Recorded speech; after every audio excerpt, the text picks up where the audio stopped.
came time to do the pre-sequel, we were trying to look for characters that could show up and do really cool stuff, but also had a context existing beforehand. So what we did was we looked at the characters who were actually around Handsome Jack at the time and said, are any of these characters that we'd like to turn into something? Are any of these characters worth exploring? And so what we landed on, we got Nisha, the Lawbringer, we've got Athena, we've got Wilhelm, and of course, Claptrap. There's 2 female characters, there's 1 male character, and there's a robot. It's about reflecting people as they are in the world as we are, and our fans and people as they are, right? Initially, when we built this universe, said it's going to be diverse, it's going to be interesting, and it's going to be culturally diverse, because culture is something we adore.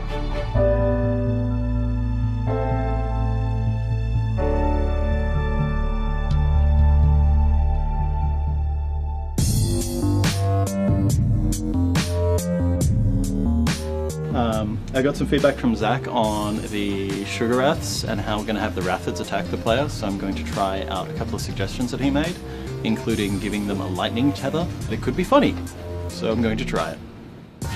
Well, you become one of the Vault Hunters, one of the heroes that's sort of working with Handsome Jack during his rise to power. And his closest lieutenants, it was very clear in Borderlands 2, were Wilhelm and Nisha. Now, Wilhelm, we know what he's going to become in Borderlands 2. Something that's really unique about him is you're actually visually changing him. You're unlocking robotic arms, robotic legs. In the pre-sequel, he starts out fully human, and as you build out his skill tree, he slowly becomes more cybernetic. And also he has his 2 support drones, which is his special ability. One of them will go out and attack, and then the other one will actually hang behind and recharge Wilhelm's shields. He's just cool, man. You feel like I'm just cool.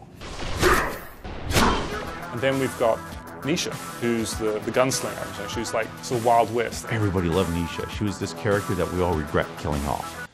Spoiler, yeah. So when you meet Nisha, she is a bandit that kills other bandits. She's just worse than Handsome Jack in many ways. She just enjoys strangling puppies. She's actually just about the most evil character in the entirety of the Borderlands universe, and that's kind of fun. I know people have been asking, does Nisha have the whip? Well, yes, she has the whip, and it's a long-range melee attack. So Nisha's action skill is called Showdown, and it allows her to automatically aim at enemies. It gives her a bunch of buffs to a bunch of different things. And then if you iron sight and then quickly switch targets, you get that Clint Eastwood feeling of bam, bam, bam, bam, bam, and then just sort of sheathing your gun really quickly. It's a thing that you're going to use in every single combat you get into because it's that useful. So what you're going to see here is during the action skill, any guy you shoot, the bullets will ricochet and hit multiple guys. So here's some torques. All right. So there's more guys here. So can I reset my action skill real fast? Do you have it? Oh, actually, it's going pretty quick. All right, do it. Okay, that is cool. Okay, I see the ricochet going off.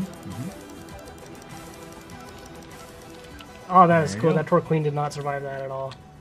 Athena is a character from the General Nox DLC from Borderlands 1, the 3rd DLC. She was just a cool NPC that fought alongside you and helped you take down a bunch of bad guys. And we really wanted to explore her story and her difficulty and balance between good and evil, because she's sort of an assassin trying to find her way. Atlas is completely gone. She is out of money. She's out of food. She needs to take any job she can to get by. We also have been talking about having a character with a shield for years, but they're not as much fun to play in a video game because you're walking behind this shield moving really slow. We wanted someone who was fast and active and energetic and got into the battle. So Athena's action skill is the Kinetic Aspis shield, and it basically works where she puts it in front of her body, and any incoming damage that happens to the shield basically charges up its power. When you build that skill up, you can get to the point where you can take out 3 or 4 or 5 of those enemies with that shield, and that's just really cool to play with. Athena's a badass. I just feel like an awesome, ass-kicking superhero when I play Athena. I definitely see the disco mode. Hit it, and then basically go get close. Oh, snap. So the disco ball is just doing all the work for me. That's really cool. For the 4th character, I could tell many stories, but the truth is, Randy Pitchford, the president of this company, really wanted to play as Claptrap. Claptrap is a wild character. We know Claptrap. He's been in the series forever. Claptrap is a Hyperion robot, so there's a really interesting set of narrative circumstances that allow him to actually be on Handsome Jack's team in that time between Borderlands 1 and 2. The idea is great. Hey, wouldn't it be interesting to finally play as Claptrap? But what does that actually mean? Claptrap's a little bit incompetent. He's a little bit of unpredictable. And he's kind of an idiot. Lovable idiot, but he's kind of an idiot. I think Hyperion actually labeled it as malware at some point. His action skill is lunacy. If you don't want to be Claptrap, you definitely want him on your team, because when Claptrap uses his action skill, it affects everybody in the game.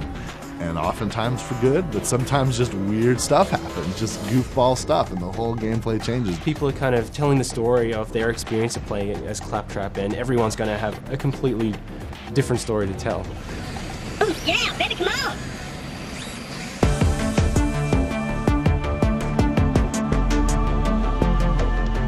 Borderlands is all about building on what's happened before to build a stronger product next time. A lot of the things that were still kind of lingering that just needed to get out of us after we'd finished Borderlands 2 were able to get into Borderlands the pre-sequel. In the weapons, it was like, okay, well, what gun fantasy are we not hitting? Because we have the Western fantasy with Jacobs, we have the, American action movie star with Torg. We want to make people feel like they're having a fresh experience. It's a big game. You get your money's worth when you play a Borderlands game, and that is a thrill.